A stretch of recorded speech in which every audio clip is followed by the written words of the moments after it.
श्री महामृत्युंजय स्तोत्रम्। ॐ श्री गणेशाय नमः। ॐ अस्य श्री महामृत्युंजय स्तोत्रमन्त्रस्य श्री मार्कण्डेय ऋषिः अनुष्टुप् छन्दः। श्री मृत्युंजयो देवता गौरी शक्तिः। मम सर्वा अरिष्ट समस्त मृत्यु शान्त्यर्थं सकलैश्वर्य प्राप्त्यर्थं जपे विनियोगः। चन्द्रार्काग्रिविलोचनं स्मृतमुखं पद्मद्वयान्तस्थितं मुद्रापाशमृगाक्षसत्रविलसत्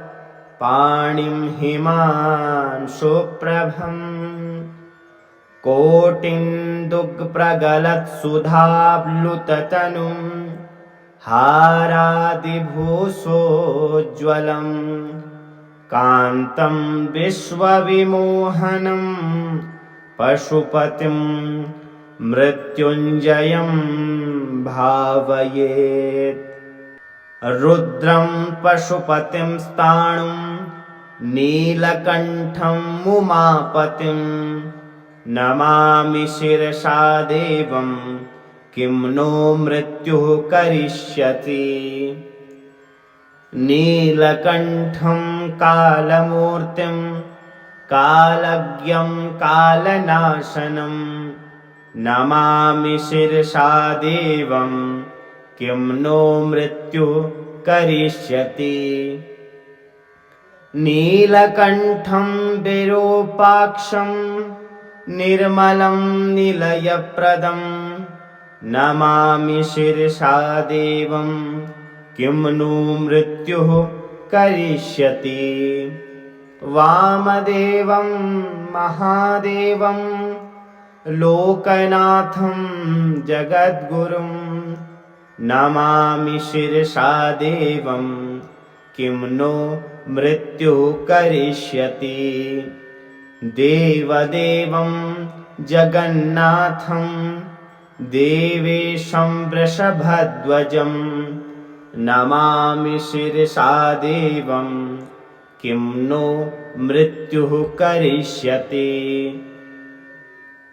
त्र्यक्षं चतुर्भुजं शान्तं जटां मुकुटधारिणं नमामि शिरसा देवं किं नो मृत्युः करिष्यति। भस्मोद्धूलितशर्वाङ्गं नागाभरणभूषितं नमामि शिरसा देवं किं नो मृत्युः करिष्यति। अनन्तमव्यं शान्तं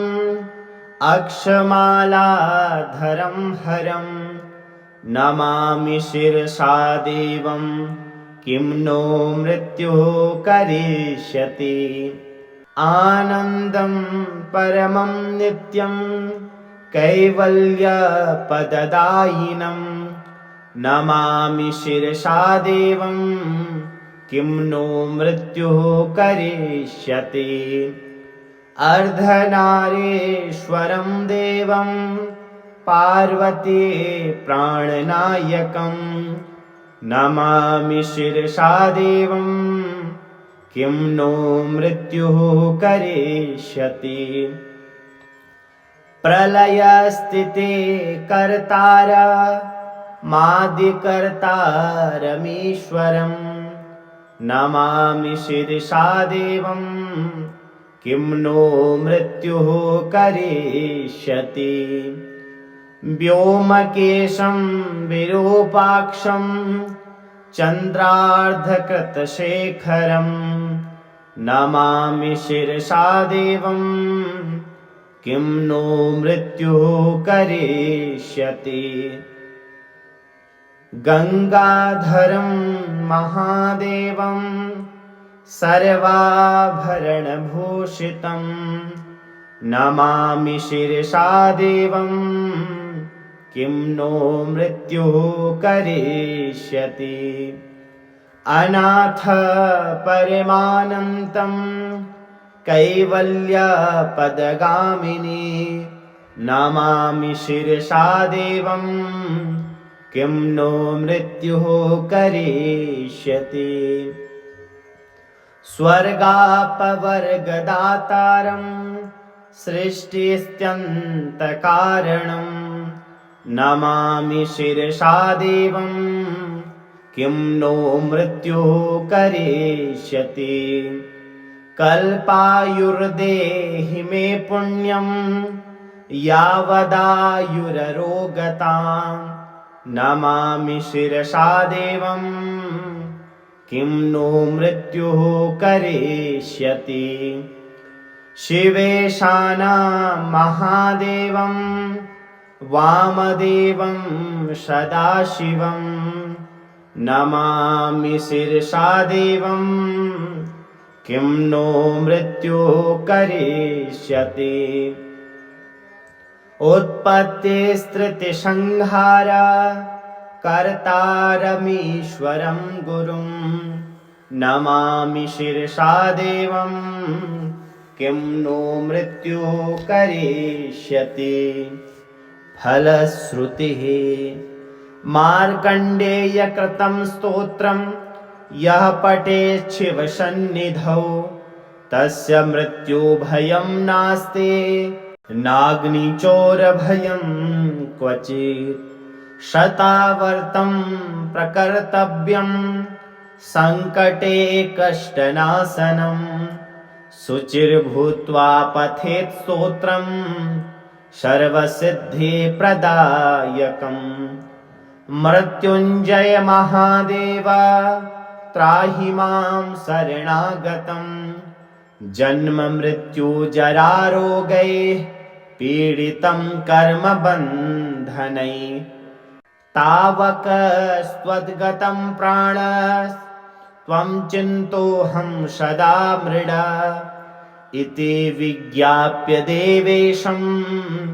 त्र्यम्बकाख्यं मनुं जपेत्। नमः शिवाय शाम्बाय हरये परमात्मने प्रणतः क्लेशनाशाय योगिनां पतये नमः। इति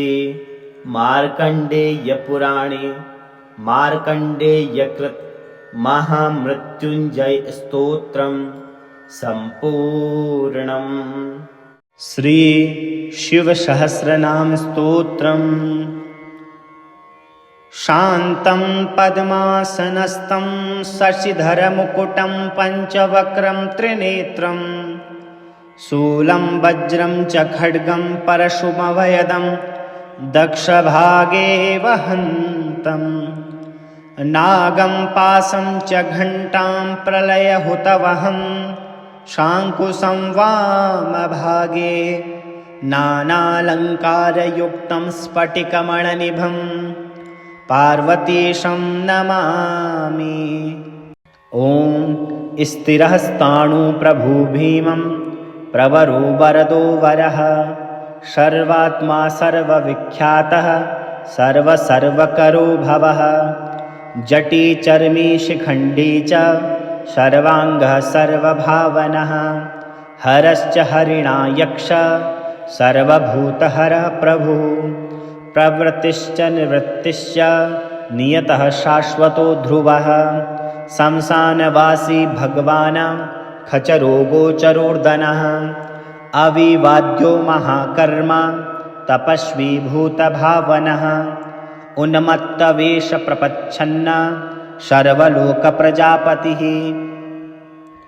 महारूपो महाकायो वृषरूपो महायशः महात्मा सर्वभूतात्मा विश्वरूपो महाहनुः लोकपालो अन्तर्हित आत्मा प्रसादो हर्यगर्धभिः पवित्रं च महाश्चैव नियमो नियमाश्रितः सर्वकर्मा स्वयंभूत आदिरादिकरो निधिः सहस्राक्षो विशालाक्षः सोमो नक्षत्रसाधकः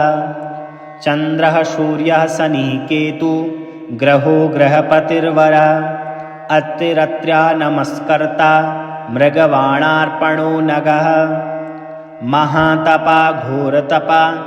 अदिनो दीनसाधकः संवत्सरकरो मन्त्रः प्रमाणं परमं तपः योगी योज्यो महाबीजो महारेता महाबलः सुवर्णरेता सर्वज्ञः सुबीजो बीजवाहनः दशबाहुस्त्वनिमिषो नीलकण्ठः उमापतिः विश्वरूपः स्वयं श्रेष्ठो बलवीरो बलो गणः गणकर्ता गणपतिर्दिग्वासा काम एव च मन्त्रवित्परमो मन्त्रः सर्वभावकरो हरः कमण्डलूधरो धन्वी बाणहस्तः कपालवान् असनी शतग्नि खड्गी पट्टिसी चायुधी महान् शुभ्रहस्तः सुरूपश्च तेजस्तेजस्करो निधिः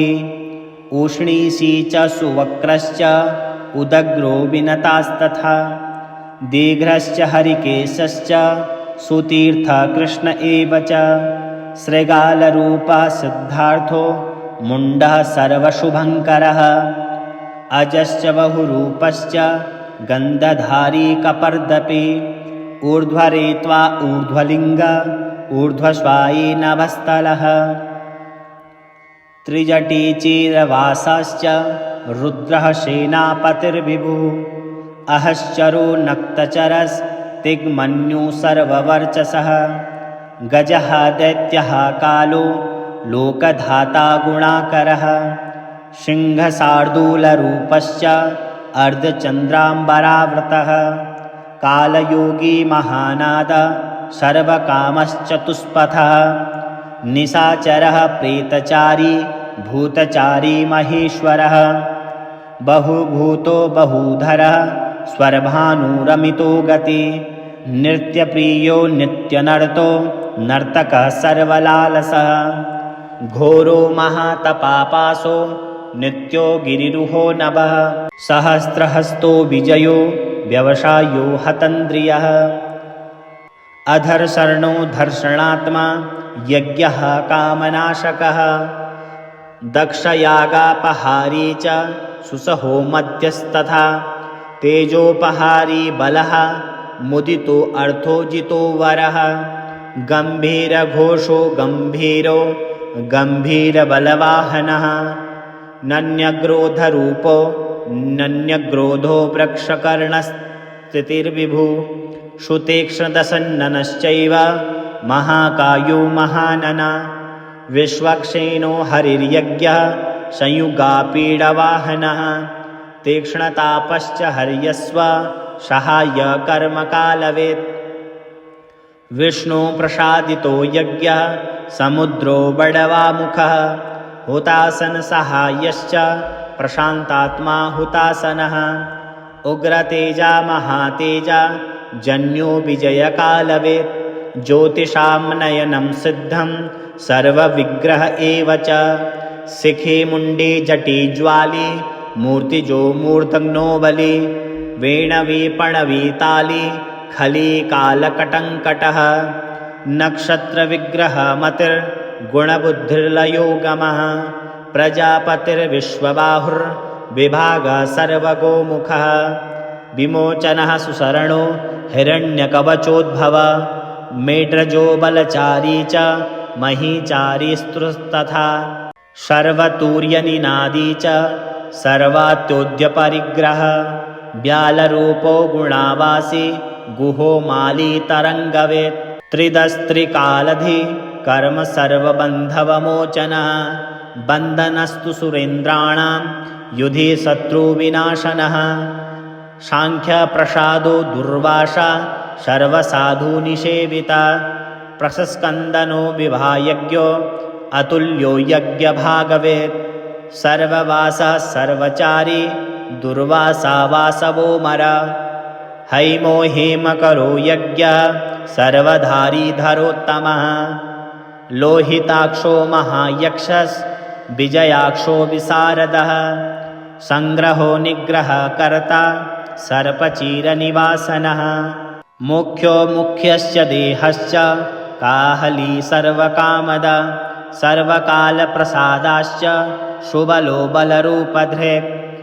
सर्वकामवरश्चैव सर्वदा सर्वतोमुखः आकाशनिर्विरूपश्च निपाति ह्यवंसखगः रौद्ररूपोऽसुरादित्यो बहुरश्मिषु वर्चसि वसुवेगो महावेगो मनोवेगो निशाचरः सर्ववासी श्रियावासी उपदेशकरोकर मुनिरात्मनिरालोकः शम्भगश्चैव सहस्रदा पक्षी च पक्षरूपश्च अतिदीप्तो विशाम्पतिः उन्मादो मदनः कामो हयस्वथो अर्थकरो यश वामदेवश्च वामश्च प्राग्दक्षिणश्च वामनः सिद्धयोगी महर्षिश्च सिद्धार्थसिद्धसाधकः भिक्षुश्च भिक्षुरूपश्च विपणो मृदुरव्ययः महासेनो विशाखश्च षष्टिभागो गवाम्पतिः वज्रहस्तश्च विष्कम्भी चमुस्तम्भन एव च वृत्तावृत्तकरस्तालो मधुर्मधुकलोचनः वाचस्पत्यो वाजसनो नित्यमाश्रमपूजितः ब्रह्मचारी लोकचारी सर्वचारी विचारवेत् ईशान ईश्वरः कालो निशाचारी पिनाकभृत् निमित्तस्थो निमित्तं च नन्दनिर्दित्यकरो हरिः नन्दीश्वरश्च नन्दी च नन्दनो नन्दिवर्धनः भगहारी निहन्ता च कालो ब्रह्मा पितामहः चतुर्मुखो महालिङ्गश्चारुलिङ्गस्तथैव च लिङ्गाध्यक्षः सुराध्यक्षो योगाध्यक्षो योगावः बीजाध्यक्षो बीजकर्ता अध्यायात्मनुगतो बला इतिहासः सङ्कल्पश्च गौतमो अथ निशाकर दम्भो ह्यदम्भो वैदम्भो वश्यो वशकरः कलिः लोककर्ता पशुपतिर्महाकर्ता ह्यनौषधः अक्षरं परमं ब्रह्म बलवच्छक्रु एव च नीतिर्ह्यनीतिं शुद्धात्मा शुद्धो मान्यो गतागतः बहुप्रसादः सुस्वप्नो दर्पणो अथ त्वमित्रजेत् वेदकारो मन्त्रकारो विद्वान् समरमर्दनः महामेघनिवासी च महाघोरो वशीकरः अग्निज्वालो महाज्वालो अतिधूम्रो हुतो हविः विषणः शङ्करो नित्य वर्चस्वी धूम्रकेतनः नीलस्तथाङ्गलुब्धश्च शोभनो निरवग्रः स्वस्तिदं स्वस्तिभावश्च भागी भागकरो लघुः उत्सङ्गश्च महागश्च महागर्भपरायणः कृष्णवर्णः सुवर्णश्च इन्द्रियं सर्वदेहिनां महापादो महाहस्तो महाकायो महायसा महामूर्धा महामात्रो महानेत्रो निशालयः महातङ्को महाकर्णो महोषष्टश्च महाहनु महानाशो महाकम्बुर्महाग्रीवशंसानभाक् महावक्षा महोरस्को ह्यन्तरात्मा मृगालयः लम्बनो लम्बितो षष्ठश्च महामायः पयोनिधिः महादन्तो महादृष्टो महाजिह्वो महामुखः महानखो महारोमा महाकेशो महाजटः प्रसन्नश्च प्रसादश्च प्रयतो गिरिसाधनः स्नेहनो स्नेहनश्चैव अजितश्च महामुनि वृक्षकारो वृक्षकेतुर्नलो वायुवाहनः गण्डलीमेरुधामा च देवाधिपतिरेव च अथर्वशीर्षशमास्य ऋक्सहस्रापिमितेक्षण यजूपादुभुजो गुह्य प्रकाशो जङ्गमस्तथा अमोघार्धः प्रसादश्च अभिगम्यः सुदर्शनः उपकारः प्रियः सर्वः कनकः कनकच्छविः नाभिर्नन्दिकरो भावः पुष्करस्तपति स्थिरः द्वादशस्त्रासनाश्चाद्यो यज्ञो यज्ञसमाहितः नक्तं कलिश्च कालश्च मकरः कालपूजितः शगणो गणकारश्च भूतवाहनसारथिः भस्मसयो भस्मगोप्ता भस्मभूतस्तरुर्गणः लोकपालस्तथा लोको महात्मा सर्वपूजितः शुक्लस्त्रीशुक्लसम्पन्नः शुचिर्भूतनिषेवितः आश्रमस्थः क्रियावस्तो विश्वकर्ममतिर्वर विशालशाखास्ताम्रगोष्ठो जम्बुजाजलसुनिश्चिलः कपिलः शुक्लः आयुष्यैव परोपरः गन्धर्वो यदितिस्ताक्ष्यं सुविज्ञेयः सुसारदः परस्वधायुधो देवो यनुकारी शुबान्धवः तुम्बग्वीणो महाक्रोधः ऊर्ध्वरेता जलेशयः उग्रो वंशकरो वंशो वंशनादो यनन्दिति शर्वाङ्गरूपो मायावी सुहृदो हनिलो नलः बन्धनो बन्धकर्ता च सुबन्धनविमोचनः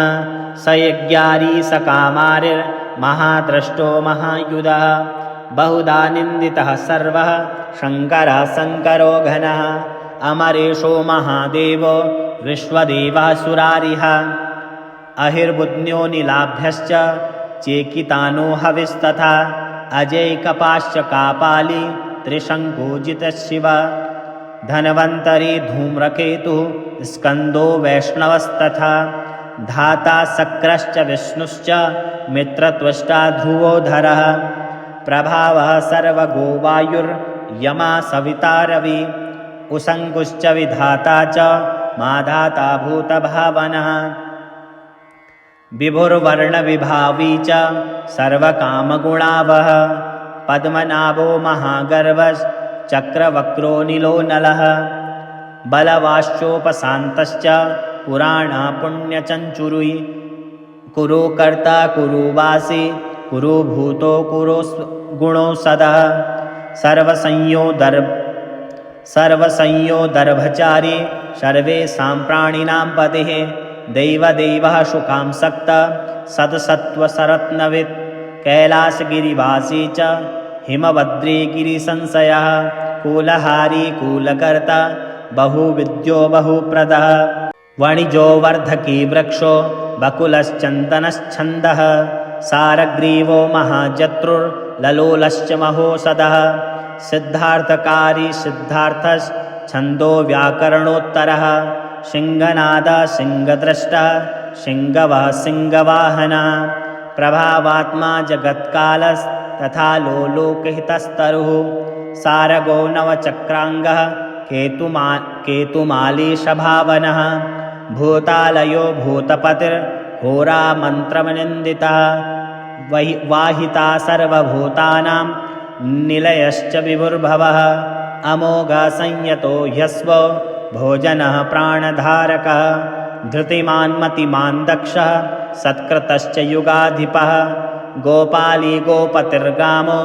गोचर्मः वसनो हरिः हिरण्यबाहुश्च तथा गुहापालप्रवेशिनां प्रकृष्टारिमहर्षो जितकामो जितेन्द्रियः गान्धारश्च सुवासश्च तपःशक्तो रतिर्नर महागीतो महानृत्यो ह्यप्सरो गणसेवितः महाकेतुर्महाधातुर्नेकसानुचरश्चल आवेदनील आदेशः सर्वगन्धसुखावः तोरणस्तारणो वातः परिधिपतिखेचर संयोगो वर्धनो वृद्ध अतिवृद्धो गुणाधिका नित्य आत्मसहायश्च देवासुरपतिः पतिः युक्तश्च युक्तबाहुश्च देवो दिवि सुपर्णवः आषाढस्य सुषाढश्च ध्रुवो अर्थहिरणो हर वपुर्रावर्तनो मानेभ्यो वसुश्रेष्ठो महापथः शिरोहारी विमर्शश्च सर्वलक्षणलक्षितः अध्यक्षश्च रथो योगी च सर्वयोगी महाबलः सामामानयो सामामानस्तीर्थदेवो महारथः निर्जीवो जीवनो मन्त्रः शुभाक्षो बहुकर्कशः रत्नप्रभूतो रक्ताङ्गो महार्णवनिपानवित् मूलं विशालो ह्यत्मृतो व्यक्ताव्यक्तस्तपोनिधिः आरोहणोधिरोहोश्च शीलधारी महायशः सेनाकल्पो महाकल्पो योगो युगकरो हरिः युगरूपो महारूपो महानागहनो वदः न्यायन्निवर्णपर्णपादः पण्डितो ह्यचलोपमः बहुमालो महामालः शशिहर्षुलोचनः विस्तारो लवणः कूपस्त्रियुगः सफलोदया त्रिलोचनो विषण्णाङ्गो मणिविद्धो जटाधर विन्दुर्विसर्गसुमुखः सरः सर्वायुधः सः निवेदनः सुखाजातः शृङ्गधारो महाधनुः गन्धपाली च भगवानुत् उत्थानः सर्वकर्मणां मन्थानो बहुलो वायुः शकलः सर्वलोचनः तालस्तालः करस्थाली ऊर्ध्वसंहननो महान् छत्रं सुच्छत्रो विख्यातो लोकः सर्वाश्रयः क्रमः मुण्डो विरूपो विकृतो दण्डी कुण्डी विकुर्णवः हर्यक्षः ककुभो वज्री शतजिह्वा सहस्रपात् सहस्रमूर्धा देवेन्द्रः सर्वदेवमयो गुरुः सहस्रबाहुः सर्वाङ्गः शरण्यः सर्वलोककृत् पवित्रं तिक्कुमन्त्रं कनिष्ठं कृष्णपिङ्गलः ब्रह्मदण्डर्विनिर्माता शतग्निपापशक्तिमान् पद्मगर्भो महागर्भो ब्रह्मगर्भो जलोद्भवः गर्भस्त्री ब्रह्मकृद्वर्मी ब्रह्मविद्ब्राह्मणो गतिः अनन्तरूपो नैकात्मा तिक्मतेजा स्वयंभुजः ऊर्ध्वगात्मा पशुपतिर्वातरङ्घा मनोजवः चन्दनी पद्मनालग्रा सुरभ्योतरणो नरः कर्णिकारमहास्त्रग्वे नीलमौलिपिनाकधृत् उमापतिरुमाकान्तो जह्नवीधृतमाधवः वरो वराहो वरदो वरेण्यसुमहास्वनः महाप्रसादो दमनः शत्रुहा श्वेतपिङ्गलः